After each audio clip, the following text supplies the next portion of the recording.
Hey, VA fam.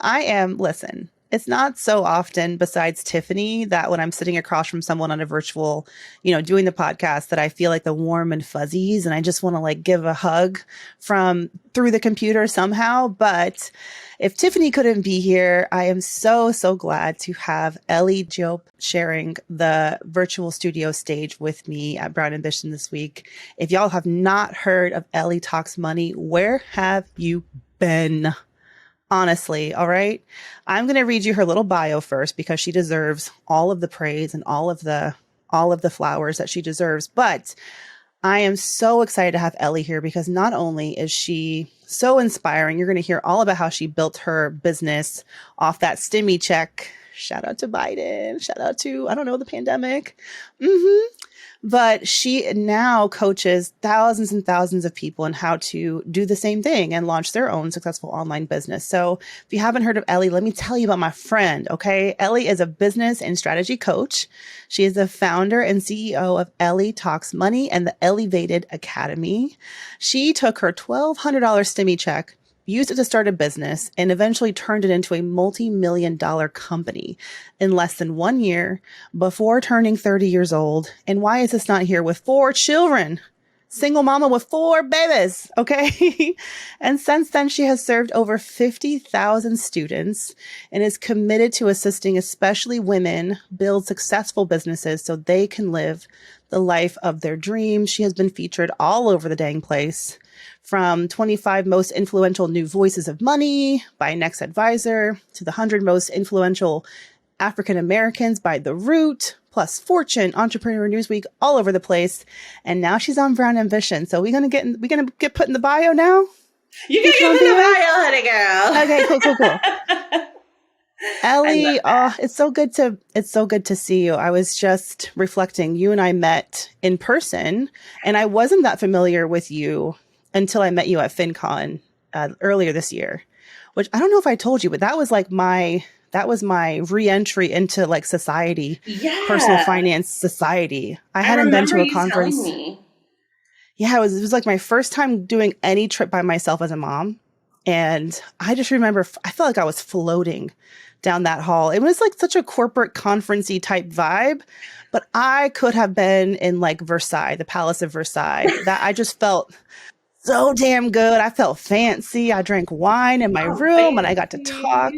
I'm free. But no, I remember because you guys were the OGs in the finance space. You guys were the OG, really, I think FinCon, at least in terms of like Black women taking up space at FinCon, you guys definitely did it first, which I think made room for people like me to now be going, because that was my first FinCon too. So. Yeah. I think you and I met too at the Women of Color podcast meetup, which blew my mind. Cause like I got there really early and I sat down with like 2 other women, but by the next 10 minutes, you came in plus like 100, at least 100 it was so women cool. of color. It was so amazing. But I want everyone to get to know you a little bit. So can you tell us how Ellie Talks Money, how elevated, how you became who you are today? Because just a few years ago, you were not in the position you are now. And I just find your story so, so inspiring. Thank you so much. It's definitely been a wild ride. And I always enjoy telling people the story because I think it's really one that, makes people realize you can change your circumstance at any time. And, when I started my business, even just like rewind to starting the business, right? So, I gave birth to my twins in 2019. And maybe 4 or 5 months after that, I ended up getting laid off from my job. And then I moved. I ended up also getting a divorce, then had to move back home to my mom's house, which was not like the most fun experience. Love my mom, but I didn't have my own room. I just had to take up space in our living room, essentially. So it's me and my 4 babies, 2 of which I'm still nursing, the twins. And I applied to, I want to say over 55 jobs, if I remember. I just kept applying. I'm like, someone's going to hire me. What was your skill? What were you working? Was it marketing? I was as director of sales. So I was working in sales and I worked for a financial services company. So we sold life insurance and, really wealth products to senior individuals. So I was always kind of in this money space, and I was doing such a good job. I had such a great job. I loved my job, but layoffs happen. You can't control it. And so when I applied to all these jobs and not one of the 55 hired me, I'm like, what is going on? Like, is it me? Am I the problem? What is happening here? And so it was really at that point, of course, COVID started happening. My kids were at home. I was unemployed. I was doing DoorDash with my kids in the car to make money.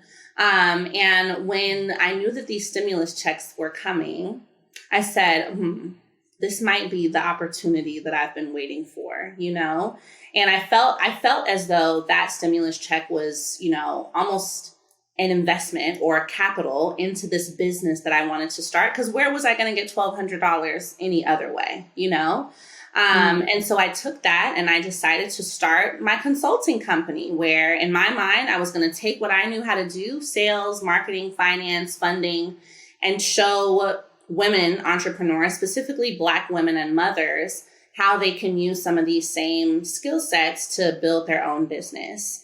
And to my surprise, it was so well received. And in that first 10 months, we hit 7 figures. So it was truly, listen, it was a wild ride. It was a wild ride. Wait, in the first 10 months, you said? First 10 months, yes. I started it in July of 2020. And by April of 2021, we had crossed 7 figures. See, the best business choice you made was to have those babies in early 2019, because you were already out of the fog. Damn it. You were out of the fog. You had your brain back. I was in the fog in 2020, and the timing, serendipity. I mean, obviously you're great at what you do, but it's hard. You can't not acknowledge that in 2020, everyone were stuck at home, and so many women, especially women of color, right? Our audiences were struggling financially. They were let go, the hours cut, had to quit because they couldn't work remote and they had kids at home.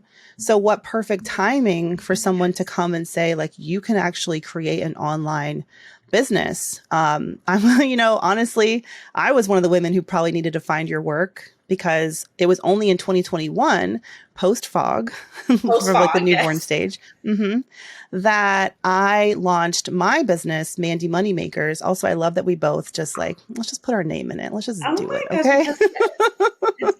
Also, I was can't think of anything better, but I launched that. Well, actually I didn't even launch it right away. I just did free coaching to see if I was good at it. You're probably why? But I did that. No, that was my girl, let me tell you, I did free coaching too for the first probably 3 or 4 months, because I needed to make sure I wasn't crazy.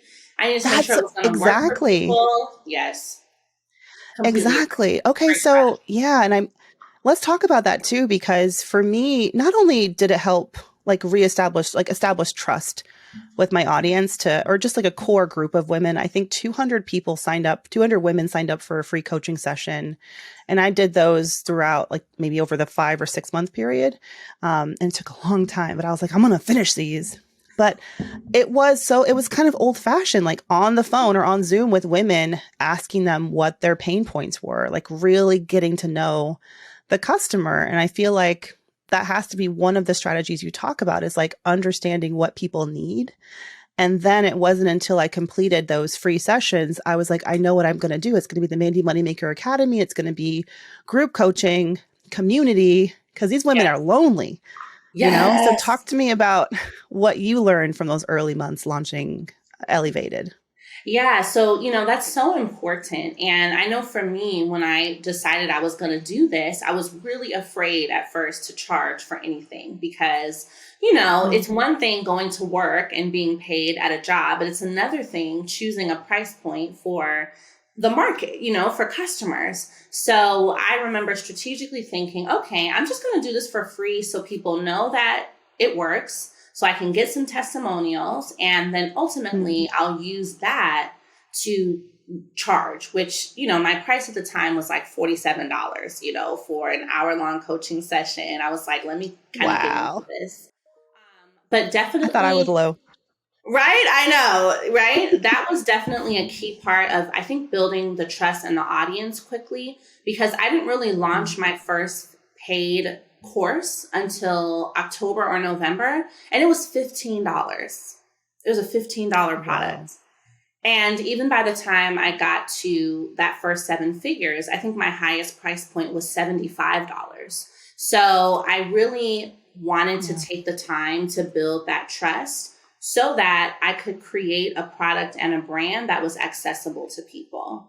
So when I did those coaching calls for free, the only thing I asked them in return is, hey, if this works for you, can you send me a quick 1-minute video and just telling me what worked, even what didn't, so I can learn, so I can grow. And those that gave positive testimonials, I use those as marketing to eventually make sales when the product had a price on it. And I think that really helped, because what we also noticed in that 2020-21 period is there was a lot of people coming on the internet selling something, right? It was, I mean, we had the crypto, we had the Forex, we had the this, everyone had a course, and I was like, well, I got to make sure that people really know I'm the real deal and I know what I'm talking about. So let me just use social proof and testimonials to kind of solidify that voice. And it really helped. It really helped.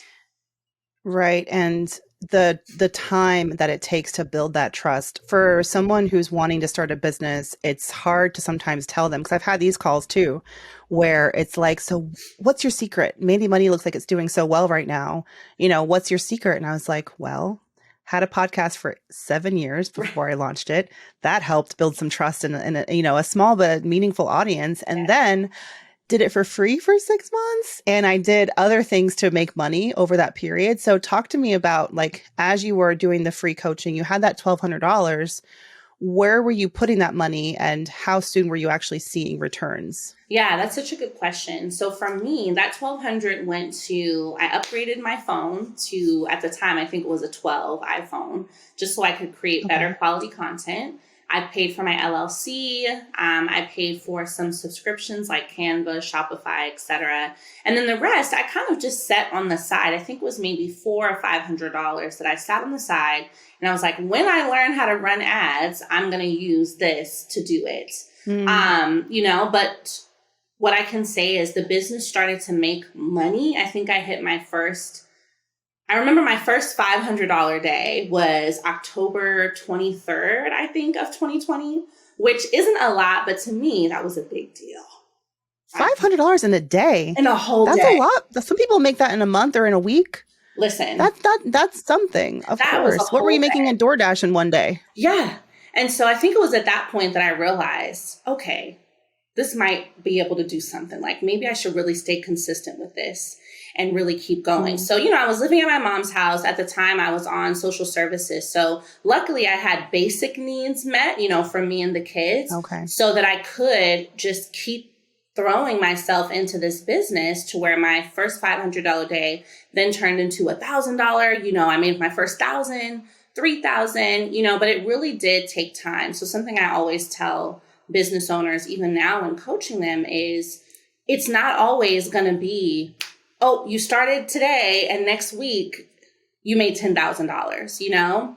It is going to take some consistency. And sometimes you're not going to see money made for 3, 4, 5 months, but it doesn't mean that it's not working. A lot of the time it just is working under the surface, and it takes time to take root. And then once it sprouts, it consistently grows.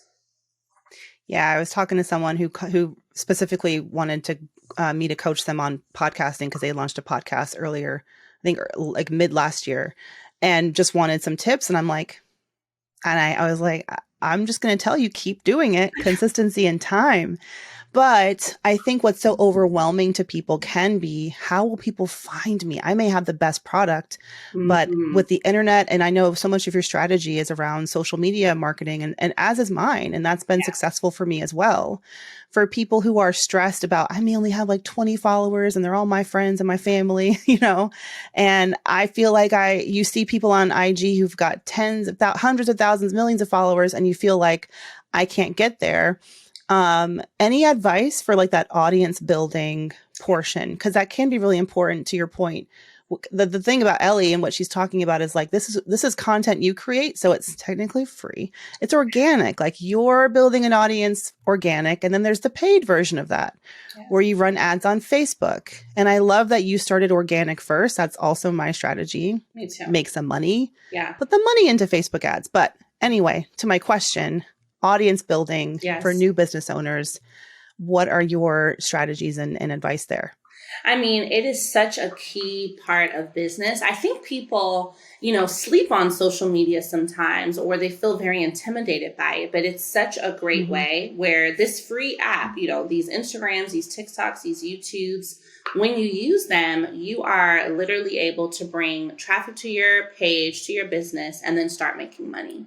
So I think for me, some really great audience building tips that have assisted me in building my platform and have assisted others. I'm not going to say consistency, although that is a part of it. I think what's even more important, right? That's stressful.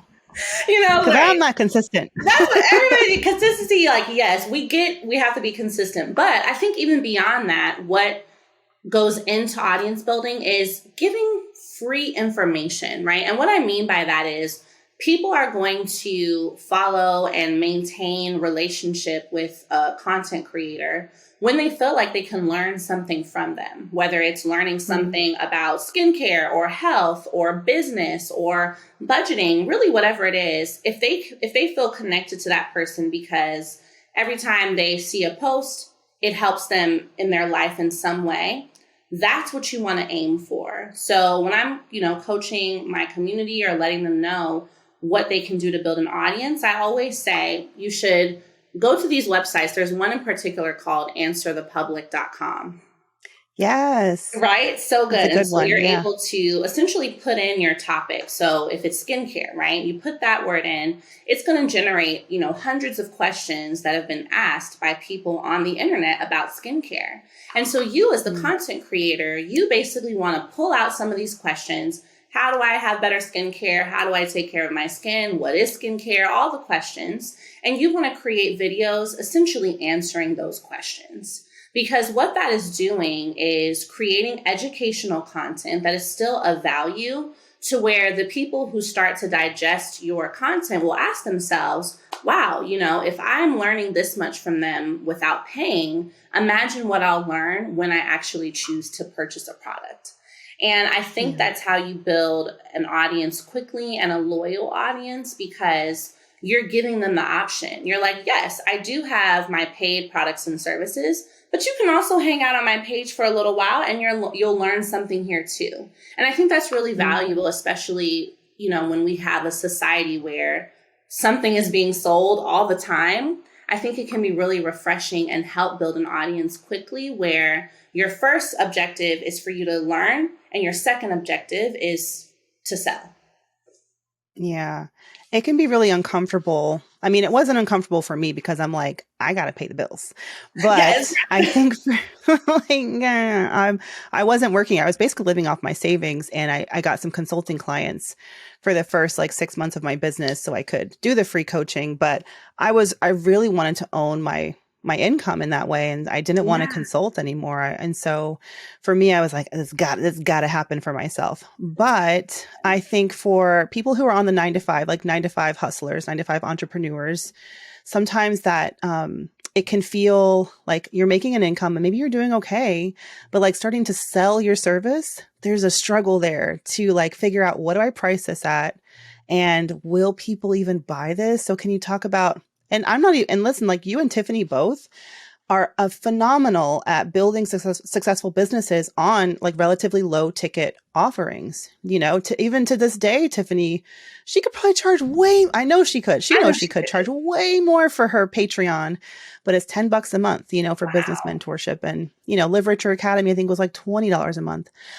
Anyway, so, and you too. And obviously the point is to reach as many people as possible, but talked about the selling hurdle and how people can get over doing that and being okay with making money. I know. Capitalism, and you know what? I feel like this is I feel like it's even more of a burden and a challenge for women entrepreneurs, and especially Black women entrepreneurs, for us to name our price and to be comfortable and confident to say, like, this is what I'm going to charge, and that's what it's going to be. It's still something that I face, I always get a little uncomfortable raising my prices or changing my prices because I want people to be able to get it. But I also got these 4 kids and a team of people. So we're always in that balance. But I think for me, what was really helpful, and, what I often tell other people to do is in that beginning phase, when you're coming up with your price, I always say start somewhere between $15 and $30 in terms of a digital product. Now, your time is a different price offering. I think you can build that as you get more confident in your coaching. But starting in that range is comfortable enough to where you could compare that to $1 a day. You could compare that to, 2 payments of a Netflix subscription, something that is not going to be a burden on your audience, but as well allows you to test out your confidence of putting a price tag on your value, putting a price tag on your knowledge. And then you can really give an example real quick of what a digital product at that price point could be. Yes. I would say that a digital product at that price point can be an ebook. And these can be simply 30, 40 pages. The great thing about an ebook is you can make it in less than 1 hour. So you can download an app like Otter, and it's a voice transcription That's what I use. Oh my gosh. I'm obsessed with Otter. It's the best. It is the best. Yes. I think it takes the intimidation out of it. And, it's a voice transcription app. So you speak into it on whatever it is that you want to educate people on. So 10 ways to save $10,000, whatever the case might be. And it's going to take that and create a 20 or 30 page ebook. And boom, that's your first digital product that you could. But do edit it because Otterbot ain't perfect, okay? And typos will turn people off. Yes. Edit them, but it's good. I agree. I usually draft emails for my newsletter in Otter first, just casually while I'm walking. Yeah, because I'll just be like, what do I want to say? And I'll just like fire off some ideas. And then when I get home, I've got something to start with. You have something to start with. No, I do like that because for me, it is easier to talk than to just sit down and write. Plus these nails, girl, typing. Girl, we can't be tapped. I hate getting and I love that we got like a matching Manny. Y'all gotta check us out on YouTube. The shape and everything. Yes. And I just hate getting them done. So I'm like, I'll try to go as long as I can, but they'd be so long. And I'm like, clickety, clack, clack. It's my Atlanta roots. Girl, homegirl at the front desk with the long nails. Right. No, really. But yeah, so ebook is one example. Yes. Even short. I mean, my product like that is a $47 negotiation scripts book, which is basically, it's like 19 scripts to negotiate. Put the words in because that's what I get asked all the time. That's why I have my transcription tool because on my coaching calls, people will literally be like, slow down. Let me write that down. And I'm like, don't worry.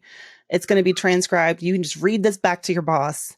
Anyway, so that was my first, or actually not my first, but that like mini product to like get people who may not be ready for the more expensive option. Yes. Give them something that they could use. If it works for them, you build trust, they get excited. And then down the line, they may be ready to invest more, right? Exactly. And that's another great pricing strategy is, starting with a lower ticket, but then you create different entry levels. I think it's perfectly fine to have something under $50. Then you have your mid-tier where maybe that's going to be 200, 300, 400. And then for those who are ready, you have your higher end where those who want to invest 4 or 5 figures, they have the opportunity to do that. So I think, in terms of getting comfortable with your pricing, I always want entrepreneurs to know it's not a one price fits all. You don't have to have one price forever and then you can never change it.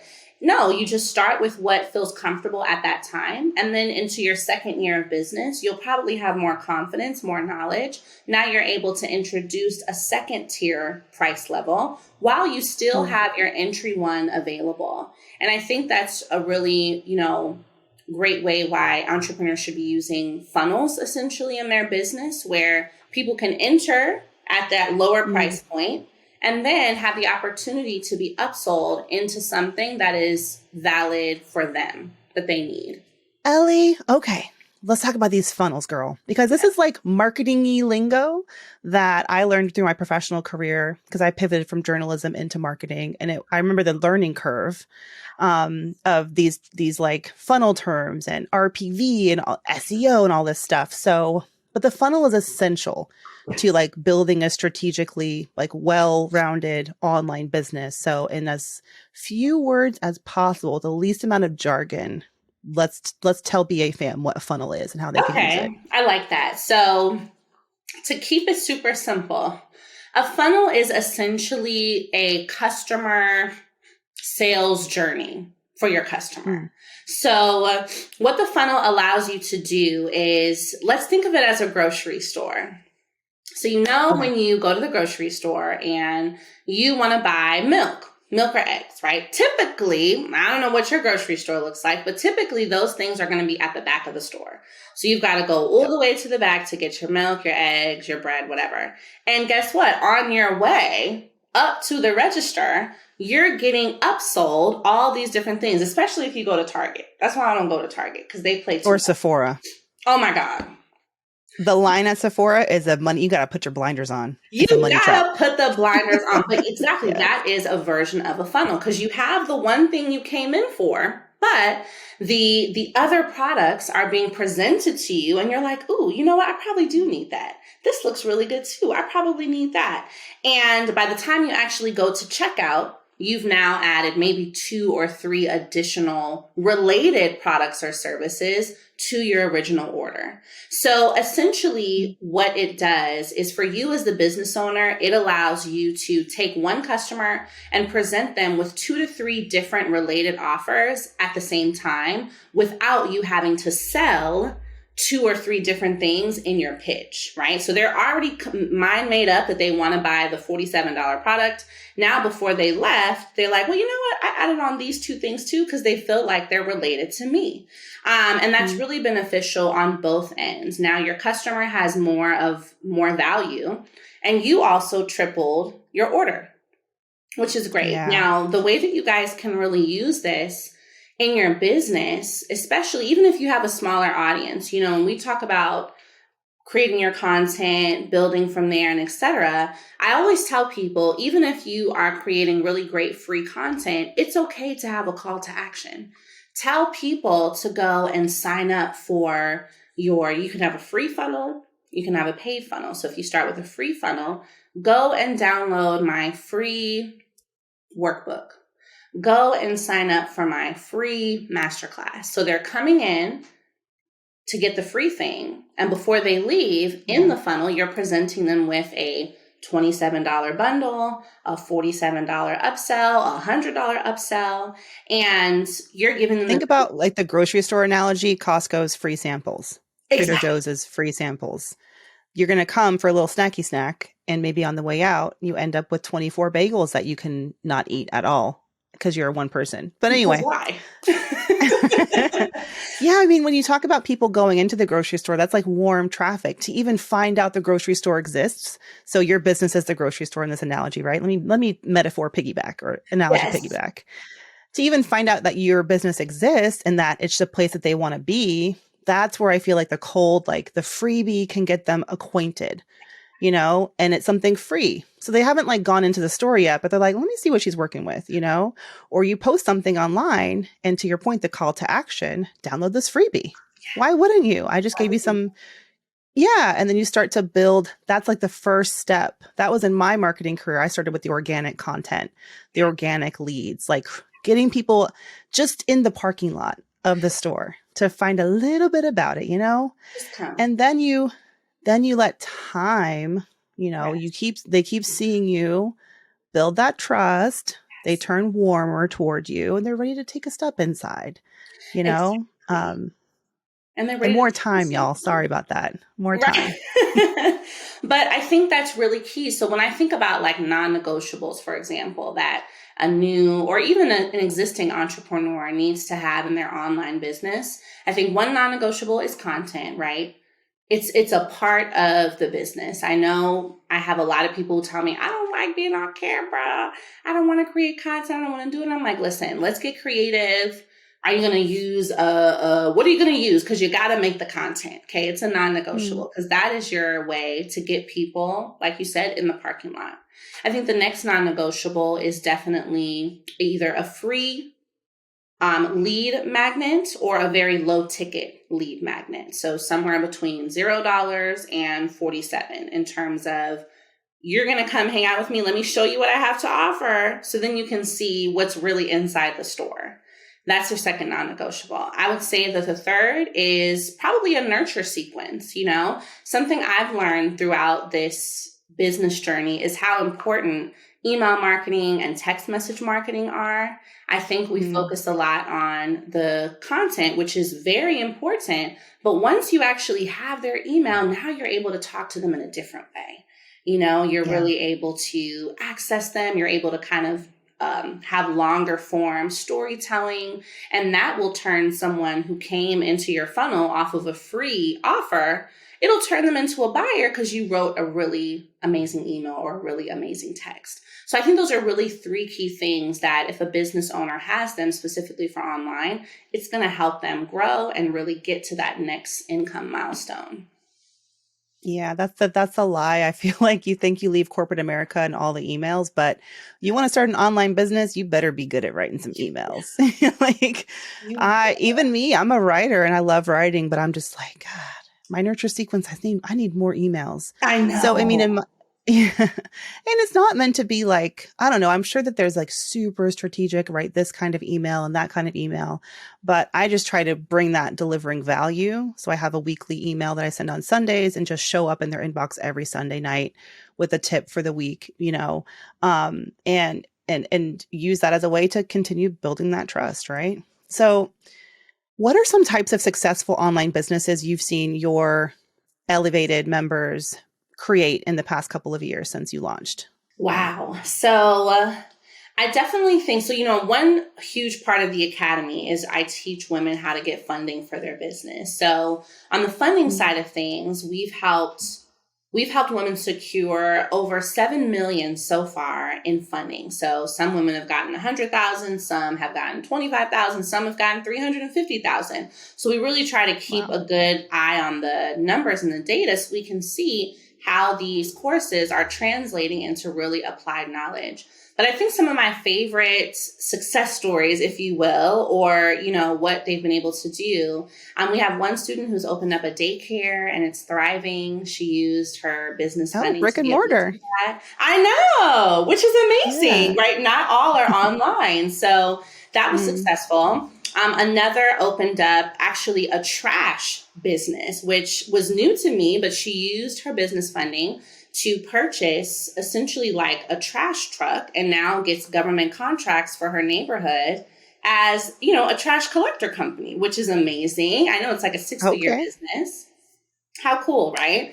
Another has used it for a restaurant. And on the online space specifically, I have students who have now created 6-figure businesses, teaching people how to invest in real estate, teaching people how to do Airbnb, teaching people as well how to get SBA loans. So a lot of our online success stories, they really have followed a similar roadmap to me.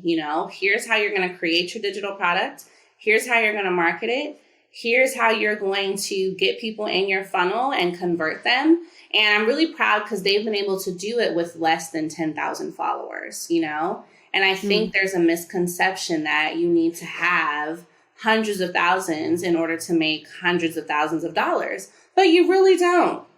You really don't. You can have a solid 5,000 people and a well-priced product and a marketing strategy and still become a 6-figure business. Amen to that. Right. And I mean, also, I remember I talked to someone who had 100,000 followers, but she went viral one time, like the week before, and like blew up and everyone started following her, but she wasn't ready. Like she didn't have a funnel. She didn't have a nurture journey for her customers. She didn't even have a paid product. So, and not that she's lost out on the opportunity, but now she's scrambling to catch up. So I spent the first year of my business focused so heavily on building audience, building trust, giving away free content, and in the background, creating a paid product so that when I was ready, like as I was building my audience, and I'm using the same strategy now because I'm working on a book. Let me tell you that. I can't wait. You go, mama. I just signed with a literary agent, and I'm very excited. But same thing, like when you're trying to get a book deal, they want to know what kind of platform you have. And so I, like 2 years ago when I knew I wanted to write, I'm like, I'm going to start building the audience and then continue so that by the time I'm ready to sell a book, like I'm there. And I've got, so that slow burn, like the building of trust, you want to build the audience, I feel like organically that way, but then be ready for them. Mm-hmm. Right? Like have a thing, have those CTAs. Yes. What kind of mistakes do you see online entrepreneurs making earlier and at any stage in business, really? Like any favorite like whoopsies that you see? Girl, even me, sometimes I'm still making some of these mistakes, but I definitely think some of the bigger ones are, and they're very simple, but I think some of the bigger ones are, like you said, not having a link to something in their bio, right? Even if it's just a free workbook, not having something, because when people come to check out your page, they're going to click some links. They want to know what's going on. And I think people often believe they need to have a whole beautiful website in order to be like a fully launched business. Yeah. No. It's such a trap. Girl, just go to Fiverr. Who's listening and you're waiting to launch because you ain't got the perfect $3,000 web design yet? Stop it. You don't. Stop it. You don't need it. You probably will never need it. It's really a choice. If you want to have a beautiful website, sure, but you don't need it to start. And you really don't need it to start making money. You can have a great landing page that someone on Fiverr can make you, or a simple ClickFunnels that someone on Fiverr can make you for $100, and you will be ready to go. So I think that's, a mistake is not having something for people to click. And then as well, wanting to have it perfect before just putting it out there. Just drop the thing. People are going to, those who are for you, and those who are not. But don't hold it because you want it to be perfect first. Done is always better than perfect. And people are going to respond to what you provide, whether it's perfect or not. I would say a third mistake, especially in this online space, and this is one that I made, is probably not delegating sooner. I think it's really easy for us to take on all the work and, for me, like just be on this island. And it gets really hard. And it doesn't mean you have to hire a full-time person, but I know my first hire was, 5 hours a week, a virtual assistant. I think it was like $10 or $15 an hour. Which is important because you've got to be able to outsource some repetitive tasks so that you can stay in your genius mode, which is creating the content, creating the offer, coming up with how to grow this business, and someone else can handle customer service emails or fix whatever system is broken. I think that's a really key thing that more of us should do a little sooner so we can avoid burnout as well. Thanks for bringing up burnout, because I really want to talk to you about, like, even just the fact that you reached your 7-figure moment so soon. I haven't gotten there yet, but but you will. Of course, manifest.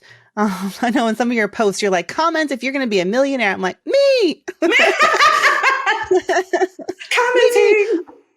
But you are like and I commend you for this too. Like, you still strike me as a woman who's leading a full and complete life and taking care of herself. I mean, congratulations. You just got married, newlywed to a beautiful man. Congratulations. Yes. When was that? Last year? That was in December of 2022, girl. So just about, we're in the third, what's that, our third month? Yeah. Amazing. And you have your, children. How do you, for any woman out there who is a caretaker, has that full life, and we don't want to grind, like the whole hustle culture. I'm so glad it's going away, and Tiff and I talk about that a lot. So how have you found a version of entrepreneurship success while also maintaining Ellie and, what you deserve? I love that. I think, it's so important, and I feel like I'm better at it now, which I'm really proud of, because now I'm okay with asking for help. You know, I can say I avoided probably for the first year and a half, like having a nanny or having anyone to help me with the kids, because I felt this mom guilt that if I spend more time away from my kids, they're going to like, you know, have these memories that their mom was never around. I mean, we just throw ourselves into this cycle and just put all this weight on us, on ourselves as mothers. And I realized, you know what?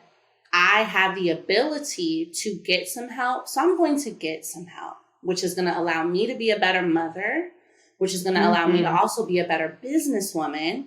And it's okay for someone, my nanny who loves the kids, to pick them up from school, bring them home, hang out with them for a couple hours while I finish work. I can still be fulfilled with my kids, and they're going to still see me as their mom. You know, I used to always think that they would think their nanny was their mom. Girl, we just throw ourselves into these horror stories, you know? Yeah.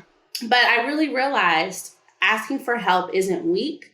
Asking for help is wise, you know? That has helped me a lot to maintain balance. And, you know, as long as it took me to hire my first person, now I realize the ability to bring people on allows me to be more of a blessing, because now I have people that I'm, you know, helping every month, as in my team. But then also it allows me to better serve and more fully serve all the potential new customers that are out there. So I think that was another step that allowed me to then travel more. You know, had I not had a team, I wouldn't have been able to go to Dakar, Senegal in 2021, which is where I ended up meeting the man who is now my husband.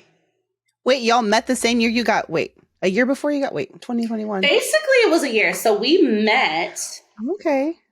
January of 2022 on his birthday. And he proposed September, October of 2022. And we got married. That was right after I met you at Fincon. Were you married? Were you engaged at Fincon or after? When was Fincon? Right after? September 7th? Yeah, I think it was right after. Because I feel like I might have asked you about that. But okay. I mean, so you met him in Senegal. So are y'all doing, mind me asking, like, are y'all doing long distance? Where is this man? Yes, girl. We are doing long distance. So he's from Senegal, but all his family lives in France. So he goes back and forth between Dakar and Paris. And none of them have ever been to the US. Like, they just live their whole life in Europe, which is like, you know, I mean, it's I can different. see why. I mean, yeah, now, because, you know, they were like, we don't want to go to the US. Like, y'all got too much going on. I'm like, yeah, we value our lives, so we're going to stay here. No, that's exactly. So, you know, that was definitely new. But I often think about, I was comfortable to take that trip with just some friends. You know, I didn't think I was going to go and meet a man. It was just me and my friends hanging out. It was their first time in Senegal. And I realized I was able to do that because I felt comfortable with allowing other people to be in charge, you know, and realizing that I don't have to be all the time in my business in order for my business to work. And, you know, I think overall, what I really want to represent with my brand and for Black women and mothers is that you can have it all. You know, you can have the successful business, the 7 figures, the 8 figures, whatever you want. You can be a great mom to your kids. You can show up for basketball games. You can show up for ballet classes. And if you want to get remarried or you want to have a successful relationship, you can do that too. And so I feel like if I'm going to champion women to know that they can have this, then I have to make sure that I'm showing that it's possible, you know? Yeah. And let me say this. There are definitely nights where it's very hard. I don't feel well. I don't see how I'm going to keep balancing. Sometimes one area is spilling over to the other. So it's never perfect. But every day I remind myself that it's okay for me to sometimes have to retreat and allow the help that I have in place to carry me so that I can take care of myself. So it's a daily reminder. I don't want anyone to think it's perfect, but with consistent efforts and reminding yourself that it's okay to not be a superwoman all the time. It is okay to just say, today is too hard. We'll start again tomorrow. Yeah. That's okay. That is really okay. Yeah. Absolutely. It's more difficult when you get stuck thinking this is how it's always going to be. Right. I mean, that's the trap.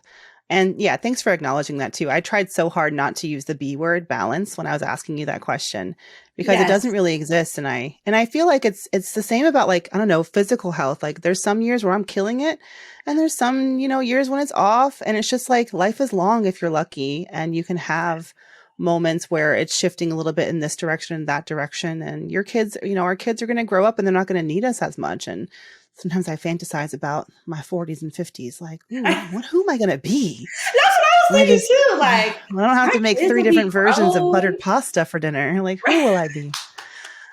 Like, how much will I do? Well, I could just talk to you forever, but I know. I really wish we could just keep talking. But I think one thing I wanted to add is, like, a recent shift that I've made in terms of how I talk to myself about my life and my business is I usually would say, oh, I have to get up, or I have to do this, or I have to go to this meeting, or I have to create this content, or I have to eat this salad. And, just really as recently as January, I'm like, you know what? That doesn't make me feel good when I say that. It makes me feel like it's an obligation. It makes me feel like it's weight. And so I've just started saying, I get to do this. I get to create content. I get to get up and talk to my team. I get to get on this Peloton, even though I don't want to. I get to eat this salad, and it's helped me to remember that even on days where it's hard, I am still an advocate for myself in my own journey, that I don't have to make myself feel bad or force myself to do things because of any outside standards. I get to do these things because this is the life that I'm actively designing. And I think, I hope that can help anyone who's listening. You are ultimately the controller of how this whole story goes. You really are. And you can say, this is what it's going to be today. And this is also what it's not going to be today. And if that means eating a cupcake, that's okay. You get to eat the cupcake. And tomorrow, you'll figure it out and you'll do what you have to do. I think just giving ourselves a little bit more grace, just a little bit. Oh, so much grace. It's just, there's no grace and grit have to go hand in hand. They Absolutely. do. I mean, it's about to be 2 p.m. on my coast. I know you're on the left coast, but this is my nap hour. Ooh. So we gonna wrap this up because Mama needs her nap. Girl, nap. I gotta pick up Homeboy. Homeboy gets picked up at 4:30, 5 o'clock, and if I get a 2 hour nap in, then I can stare at the ceiling for an additional half hour, and then pull myself out of bed and go pick him up and have the energy for him. And for y'all, because this drains me as an introvert. My work is very draining, and I can't sparkle and shine for the women that I care so deeply about. You probably feel the same way if I do not take these rests. It takes a lot out of you. So you better take a nap. Okay, girl. Also, growing a human being is hard work. Ellie, where do you want people to go? We didn't even mention the conference, damn it. In June. Quickly, talk about your conference. Okay, also, we have the Elevated Academy, which y'all got to check out if you are wanting to launch an online business naturally. Yes. But the special conference coming up this summer, talk to me about that. Very exciting. So I finally decided to do my first conference. This is called the Legacy Builders Conference. And it's really all about all the things that I care about in my brand and that we care about at the Academy. With the Legacy Builders Conference, it's going to be in Atlanta on June 3rd and 4th. And we really want people. Wait, 34th? Saturday, Sunday. Oh, 3rd and 4th. I was like, did you just invent a new date? 34th? Oh, yeah, girl. That would be, I needed that too. If I'm talking about June got 34 days. You're trying to build trust here, Ellie, not have them think we crazy. Okay. 3rd and 4th of June. Damn it. That's like a week after I have my baby. I'm going to miss it, but so exciting. Okay. So what can people expect from the Legacy Builder Conference? They can expect to learn all about ways that they can increase their financial excellence. We'll be talking about money management strategies for business owners, how they can invest to actually build wealth, and how we can also pour into their network and actively learn how to network better so that they are able Amen. to get in touch with people that can help them to get to that next level. I think that's very important for entrepreneurs of color to realize you don't have to do it all alone. You can actually meet someone who can make that connection for you. So it's a 2-day conference, and the focus is on building wealth now and securing it for your legacy. So I'm really excited. I know you got to be like all the feelings, Yeah. nervous, anxious, excited. I wish you all the best. This sounds phenomenal. I love that you're doing it in my hometown, Atlanta. Shout out to the ATL. Thank you for blessing us with your presence, Ellie, and some of your sparkle and shine. I don't take a minute of your time for granted. Thanks for joining us on Brown Ambition. Thank you, babe. Hey, BA fam. We're on YouTube. Woohoo! Thank you so much for watching. Please like this video and subscribe to the channel. And while you're at it, why don't you go over to that little bell icon and just tap that for us. Show the BA fam how much you love us. And that way you'll also get notifications when new videos drop. Also, share the channel with a friend. We're always like, tell a friend, tell a friend, tell a friend. And thank y'all so much again for all the support.